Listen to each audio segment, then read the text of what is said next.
Tout grand projet, ça part d'une idée, bien sûr, de mission claire, d'une équipe motivée. Mais même quand tout semble parfait sur le papier, il y a toujours une question qui finit par arriver. Une question essentielle, qui peut vraiment tout changer. Et oui, le fameux quand. Cette question, si simple en apparence, elle est au cœur de tout. La planification dans le temps, c'est ce qui fait que toutes les pièces du puzzle s'emboîtent au bon moment. Sans ça, même les meilleures idées peuvent vite tourner au chaos. Alors justement, pour répondre à cette question du quand, il y a un outil qui a largement fait ses preuves. Le diagramme de Gantt. C'est un grand classique de la gestion de projet et on va voir ensemble pourquoi il est toujours aussi utile aujourd'hui. D'abord, c'est quoi exactement ? En fait, un diagramme de Gantt, c'est avant tout une représentation visuelle. C'est un graphique qui met en scène toutes les tâches d'un projet sur une ligne de temps. Pensez-y comme à une sorte de carte routière, mais pour le temps de votre projet. Toute la puissance du diagramme de Gantt, elle vient des infos qu'il rassemble.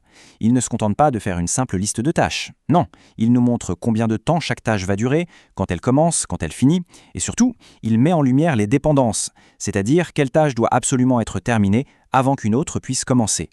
Et donc, le gros avantage, c'est cette vision d'ensemble. En un seul coup d'œil, on voit tout le déroulement du projet dans le temps. Ça devient un outil presque prédictif qui nous aide à anticiper les retards, à repérer les goulots d'étranglement avant même qu'ils ne posent problème. Bon, maintenant qu'on voit à peu près à quoi ça ressemble, demandons-nous pourquoi l'utiliser. Au-delà du joli graphique, quels sont les bénéfices concrets pour la gestion d'un projet ? Les avantages sont vraiment stratégiques. D'abord, ça met de l'ordre dans ce qui peut être un calendrier un peu chaotique. Ensuite, ça met toute l'équipe sur la même longueur d'onde, tout le monde partage la même vision des échéances. C'est aussi un super outil pour suivre où on en est par rapport à ce qui était prévu. Et enfin, point crucial, ça nous aide à identifier ce qu'on appelle les tâches critiques. Vous savez, ces tâches qui sont comme des dominos, si une seule prend du retard, c'est tout le projet qui risque de s'effondrer. Ok, la théorie est plutôt convaincante, mais en pratique, comment on s'y prend ? Voyons ensemble les étapes pour construire son propre diagramme de Gantt. La bonne nouvelle, c'est que le processus est en fait assez simple et très logique. Ça se résume en 4 grandes étapes, un parcours bien balisé pour passer de l'idée au calendrier visuel. Allez, on y va. Étape 1, on fait l'inventaire complet de toutes les tâches, même les plus petites. Étape 2, le chiffrage. Pour chaque tâche, on estime sa durée, sa date de début et de fin. Étape 3, super importante, la logique. On identifie les fameuses dépendances, ces liens qui nous disent dans quel ordre faire les choses. Et enfin, étape 4, la visualisation. On place tout ça sur une ligne de temps avec des barres horizontales où la longueur de la barre, ça représente la durée de la tâche. Pour que ce soit plus parlant, imaginons un projet très simple. On pourrait commencer par 2 semaines d'analyse des besoins. Une fois cette base solide, on enchaînerait avec 3 semaines pour la conception des contenus. Et pour finir, 4 semaines de mise en œuvre et de test. Visuellement, on voit tout de suite l'enchaînement, comment les phases se suivent et s'étalent dans le temps.